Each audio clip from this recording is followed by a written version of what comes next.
What's up, everyone? This is Taryn with TarynTheHype. It's another TarynTheHype review, and we are actually reviewing No Man's Sky. Again, you can always choose your review that you want to watch or listen to on YouTube, on Twitter. You can follow us at TarynTheHype, and you can also support us more to get more reviews out to you on Patreon. Again, that website is patreon.com/TarynTheHype. Well, let's go get started. No Man's Sky. Yeah, it is a game. It's about a sky. Definitely is a game. Yeah. Where they actually got sued for a lawsuit for having the word sky in the name. That's true, yeah. That's the thing that did happen. Most exciting article about the game. Anyway, moving on. But the release date for it was August 9th of 2016, so very recently. We're recording this in September.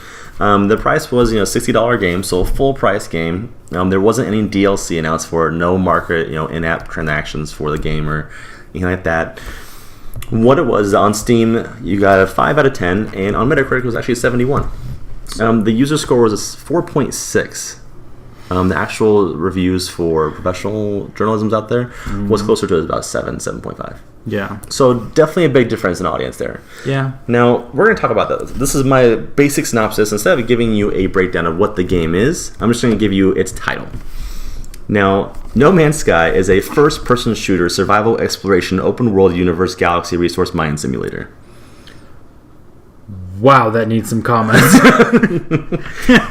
But is 100% accurate. True. Now, I could have added on more, but that was a little bit overkill, which I did not do already. Now, for those of you out there who didn't know what No Man's Sky was, you never heard about it at E3, you never watched the videos, you never even noticed it on The Tonight Show when it was on there. But you saw it in the stores, you're like, wow, I like going into outer space, I like exploring, I might pick that up. It sounds like it could be fun. It's going to be fun. This review is for you. So let's get started. The pros for No Man's Sky, being unhyped, are one of the things I can say at the most, is that you can go at your own pace. Which is something that anybody who's unhyped or doesn't know about the story, they want to make sure that they can go at a pace that's not overwhelming. Something that doesn't just throw them into the action and they're like, wow, I can't handle this, I need to dip out. No Man's Sky is definitely a great game for, I want to explore over here, go do it. I want to find out what this does, go find it out. So definitely no pressure for any situation you're in. Now, you also don't get overwhelmed, like if you're afraid of, it might have so many worlds, there might be so many side quests. You won't get overwhelmed at all with the type of, quests and missions that it has in the game. You can definitely, like I said, go at your own pace. You can choose to avoid the story. You can choose to follow the story. It's completely up to you. There's a lot of options. And that's one of the things that pulls so many people into the game when it was first announced, is the options. Now, another thing that you might like for a pro for not knowing about No Man's Sky is the sheer size of this game. This game has, I think, 43 kajillion planets. Yeah, something right around there. Sounds right. I mean, what it was is that actually a small team called Hello Games. They used to make games called like Joe Danger and other games like that. Joe Danger too. And yes, and I mean they're a very small team. They started off as one person.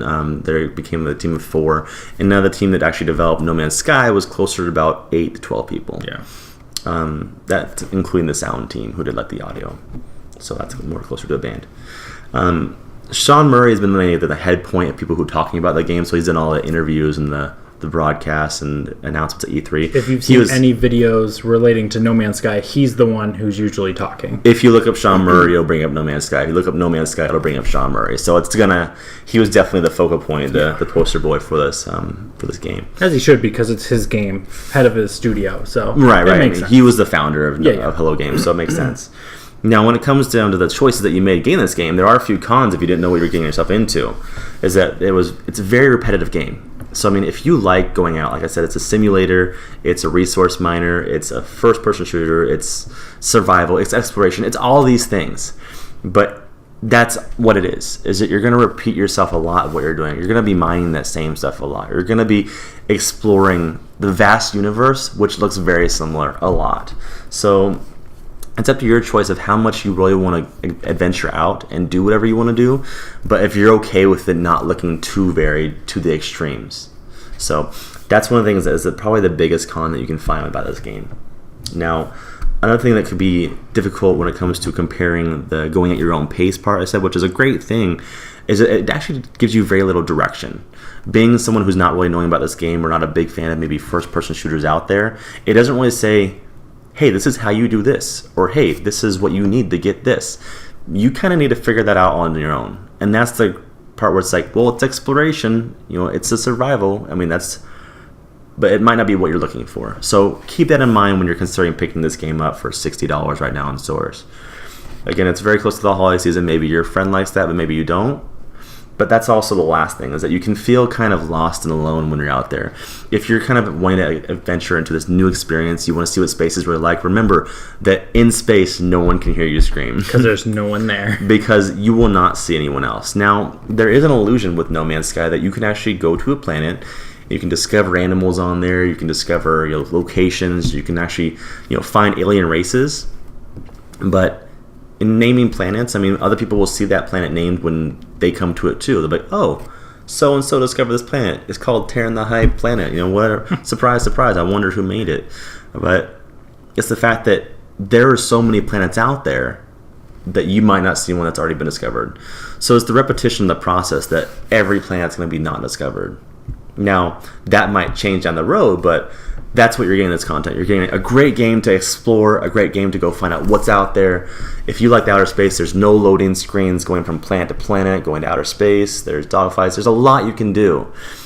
But it's all at your own pace. It's how much time you want to invest. It's how far you want to go. It's a great game to jump into, play around with a little bit, and jump out. So maybe one thing I'd recommend for you newer people out there is this game. I would recommend maybe a 7.5, being generous, again, for those who didn't know about it going into it. Because there's a lot that's missing if you want a deep environment and a deep gameplay. There's also a lot that you can still do in the game. So maybe wait until the price goes down a little bit. Maybe wait until past the holiday season to see what happens to it. Maybe see if they have any updates that could be including more content. But definitely pick it up when you have the chance, but definitely wait until it might go down in price. Yeah, I definitely agree. I feel like for this game, I fell more on the unhyped side of our analysis on it. I think it's really fun. Exploring can be really cool situationally. Mm-hmm.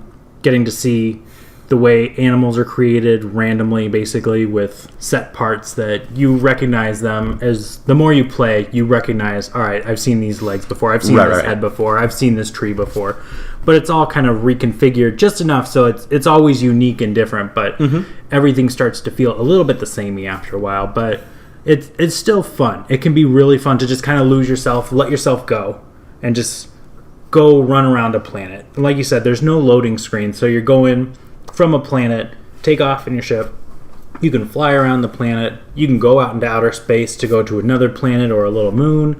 There's space stations to go explore a little bit, which they're small space stations. It's not like you're going someplace gigantic or anything, but there's a lot to do in it, and it can be very fun if you're not expecting a very deep experience. Let me rephrase that. There's not a lot to do. There's a lot to explore. There's a lot to see. Yeah, there's a lot to see. Maybe not so much do. Now, moving into the hype version of that, we're going to talk about how much there is to actually do. Mm-hmm. So, guys, like I said, for you who are unhyped, who didn't know about this game, definitely one to add to your collection, maybe give to a friend. But, again, I would maybe wait until it's, one of those games you pick up when you have some extra cash, or maybe wait until it's a gift, or maybe just wait down the road to see if there's more content or lower price. Now, moving to the hype, I actually do have a quick synopsis. This is one of the things I like to do. Okay. Now, just enjoy yourself. For how long gamers have been waiting for a game like this, it's hard to not have high expectations. With the world evolving and space exploration with NASA becoming easier and easier, you can't help but wonder what it would be like to have the freedom of traveling through outer space. But No Man's Sky, being as big as it is, only scratches the surface of what gamers' hopes and dreams could be of a lackluster level of customization and personalization. It only leaves you disappointed from the missed opportunities wanting more. Nail head, you hit it. So I'm going to let you go ahead and talk a little bit about what your hype perspective was. You've had some time with the game. You've enjoyed it. What did you think seeing the first E3 conference, what did you think from that going to what we actually got to play? Honestly, I kept thinking to myself, all right, they keep showing this game. They're kind of, in a way, shoving it down gamers' throats with every conference, every E3, every, not TGS, but the one, Gamescom, every PlayStation PAX, every PAX, everywhere Sony was, No Man's Sky was shown. It was focused. It was talked about. Everyone praising it as the second coming of video games, that it's going to be this incredible experience where you can do whatever you want. You can go wherever you want. You can meet up with friends. You can make armadas, blah, blah, blah, blah, blah. It's your second life in outer space. It just seems so confusing because there was like, what they showed in the videos were usually going around a fairly tropical looking planet. There's big dinosaur-sized creatures, which looked really cool. So it looked really fun, like a really good fun exploration stuff. But like the stuff they were saying wasn't really matching with what they were showing. The stuff that they were showing was really what we got.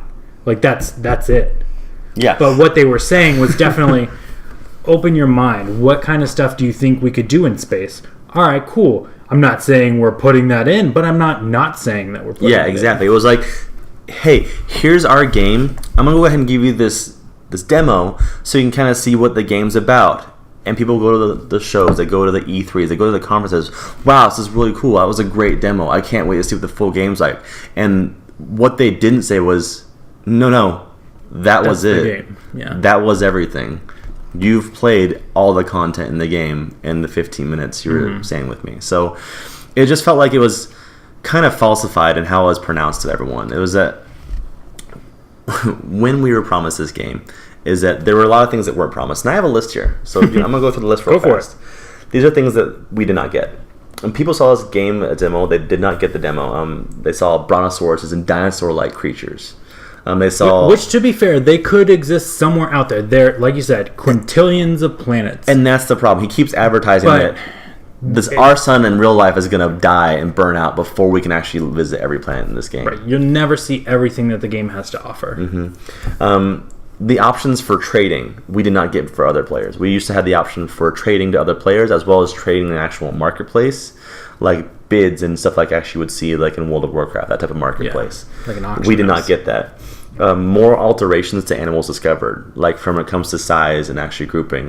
What we got was actually, here's these 12 sets of legs, here's these 12 sets of front legs, back legs, here's 12 sets of audio for talking, here's 12 sets of backs, here's 12 sets of tails, here's 12 sets of heads. Random shuffle, size, niceness, not nice. That was what we got. And we're like, what, that's it? The other thing we did was there was announced a pet system a while back when it was first announced at E3 where you actually could make friends with each of these animals you discovered and maybe bring one with you to your ship or bring one to your space colony that didn't exist as well.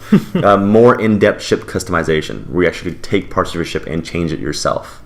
You're only actually allowed to buy new ships, and how many slots are in the ship is how many slots are in the ship. The only thing you can actually customize is how it shoots.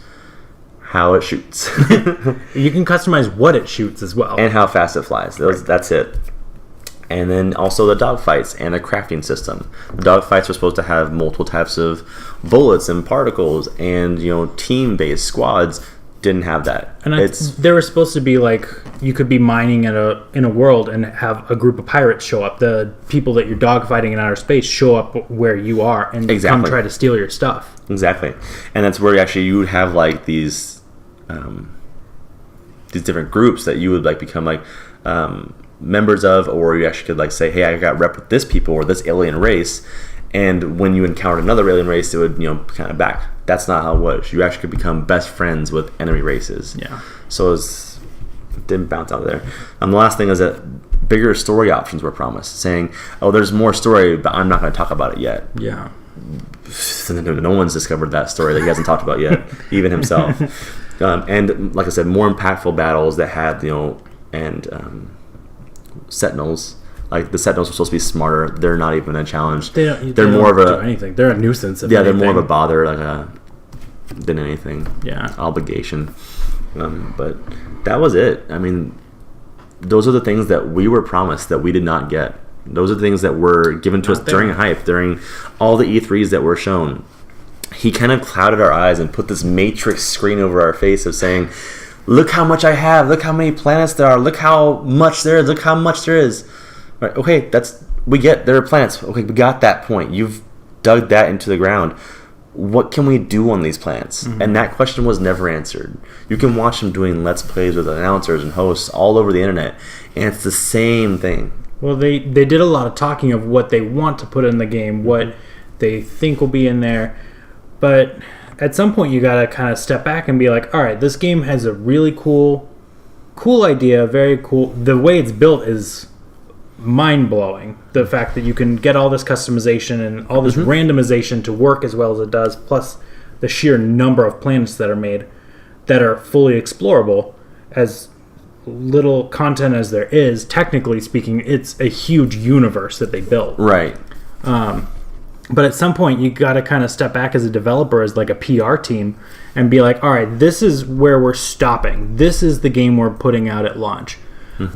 Now, after launch, you're going to see these features start to trickle in with patches, with updates, that kind of stuff, but not be so adamant about publicly saying all these things that they want in their game, that they're going to have in their game, and that just fell short. Right, they totally did. That fell squarely on them. And Hello Games and Sony to an extent too. I think if I could sum it up on like just a few, like maybe a brief words, is that it was a missed opportunity. I think that you have a great concept, something that fans want. I mean, who doesn't want to explore space? Love it. Who doesn't want to have the option to explore it however they want to? But when it comes down to, if you're going to let me do whatever I want to be able to have whatever I want to my disposal. Yeah. I want to be able to not just have one gun that shoots one way. I don't want to be able to only have one enemy type that's not even a threat. It's not even an enemy, really. Exactly. So, I mean, it just becomes down to PvE and its utmost concern. What? Yeah, right. That's like loosely PvE, because you're not even really. You're fighting against your spacesuit, and if you get too vigorous, mining materials, those are going to come after you. Besides that, dogfights in outer space that are kind of, I shoot you, you shoot me, we'll see who lives. There's not a whole lot to it. I mean, and they really didn't even happen frequently. I didn't experience. Now, let me ask you this. I mean, you've had your hands on it. I've had my hands on it too. I own the game. I've played it, I think, a little bit more than you. What would you give it for a hype review score? Oh, boy.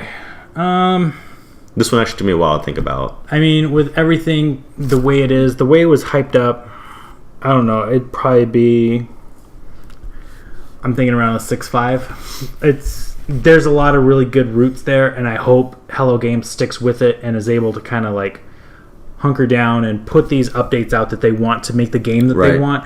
But as it stands right now, it's fairly minimal for what you get for your $60. As fun as exploring and stuff is, there's just not that much staying power on it. And I want to say that something as well for you. You mentioned it. $60, I think, was a little bit higher price point for this. I think for how much content is in the game, I think that maybe $40 would have been a more proper price point. I was shocked when I heard that it was going to be a full $60 game, because every time I kept seeing this, I'm like, all right, this will be a downloadable game. This will be not a disc-based game, so it's probably going to be around 20. Oh, there's this much stuff going on in it. They've put this much time. All right, it's going to be 40, and that's fine. Maybe they'll put out a disc release of 40 and a limited capacity of some sort, but they'll push it on digital. Right. And then when I heard 60, I was like, there's no way that people are going to want to pay this. Well, I mean, with his release, I mean, when it comes to my review, I'm actually going to give it a hype score of a 6. Just 6 flat. I was debating about a 5.5. Now, the reason that is because, like I said, I feel like it's just a huge missed opportunity. The reason it wasn't lower to me is because I told you that I knew what I was going to get myself into watching this. If you actually did stay hyped with this the entire way, you rode that train, you saw the videos, you saw the consistency about what he said, you saw and look behind the scenes about what's going to be in the game, what the features are going to be, you got what you were almost promised when it came to about a month or two before launch. He started saying, well, we had to take that out. He had interviews when people were really excited about the game because it's a week from launch. He's like, well, we're going to add that later. He started saying those things, but it wasn't up until like the week of or 2 weeks beforehand. Whereas the hype train was so far gone from the station, they couldn't. There was no walking that. They couldn't reel it back at all. No. So now what's going to happen is that the reason I gave it a 6 instead of maybe a 5 or 5.5 is because they have made those promises saying we are going to add content to it. We are going to introduce this, just not yet. So there are chances for DLC. There are chances for more content. And what they've listed from, if you watch the community, is that things that could make the game fun, things that could make the game more involved. Yeah. And I'm not saying the game's not fun. I mean, that's a big factor for any game out there. When we played the game, I mean, even for a little bit together, playing it together, we had some fun experiences. Just crazy, just going exploring and stuff in random caves and finding weird stuff. Or just being surprised, like, well, what the hell are you doing here, Sentinel? Like, or just any response, we make our own inside jokes, and it became an experience. I mean, and that's what they released. They released an experience. It just wasn't the one that we were all hoping for. Yeah. So, from a development standpoint and from a hype standpoint and what it was in the end, I gave it a 6. Yeah. Good way to sum up this game, and I'm pretty sure I heard other people saying this, but it is perfect analogy, is that it's as wide as an ocean, but it's as shallow as a puddle. That there's all this stuff you can go do and see, but the amount of stuff you can actually interact with and meaningfully do is very minimal. It's like when you go to like the community pool and like they have that little kiddie pool. Like, oh, this is awesome! I can actually feel like I'm a giant here. Yeah. But like you can't bring any toys in there with you, or like you can't like throw the kids, which I would never do. But I mean, you're limited to your options. Like you're like, I can only do so much in a foot of water. I can only explore so much. I mean, that's a great analogy. Yeah, and I almost get the feeling like they first envisioned this game as like, all right, what's a game that's really fun to play that everyone really likes? Minecraft. What is Minecraft? A very minimal game experience that has a lot of depth that's been built in over the years. It didn't start out as deep and nuanced as it is now. So I almost get the feeling like they were like, all right, well, let's do something like along those lines, but let's take it into space. Let's do some next level stuff for how our world is designed and built. That it's not just procedurally generated, it generates itself to populate this entire universe, which is incredible. But there's not that much to do once you get in, because there's only so many times I can go mine uranium to power up my suit, so that I can go mine more uranium. Oh, it's freaking more plutonium over here. Jesus, I'm running out of plutonium again. It's like, if they put a flux capacitor in this game for how much plutonium is in this game, I mean, you could just travel a few years in the future and see how badly it did. Yeah. Damn.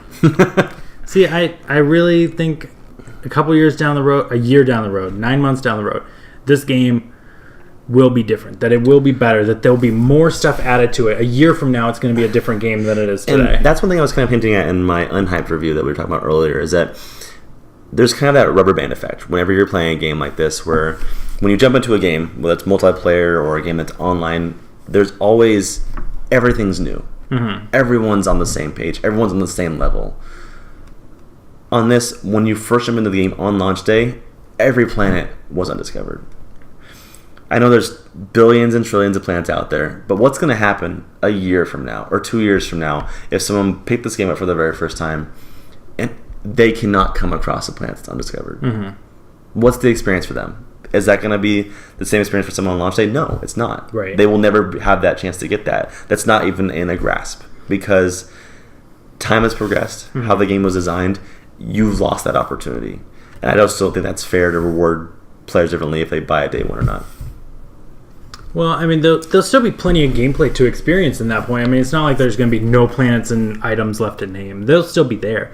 It's just their experience of they'll come across more stuff that's already been discovered. They'll see that, oh, people have been here before. They'll get that experience more than what we get out on launch day, basically, where we never see anything that's been named ever. From one thing that I got from the first announcement that I was kind of let down by, is like, hey, if I go and, which you were supposed to be able to build a house or build a something there. Right. Or if I went and destroyed and made a giant cave or tunnel in this planet, anybody who followed me there would have been able to find that tunnel. Right.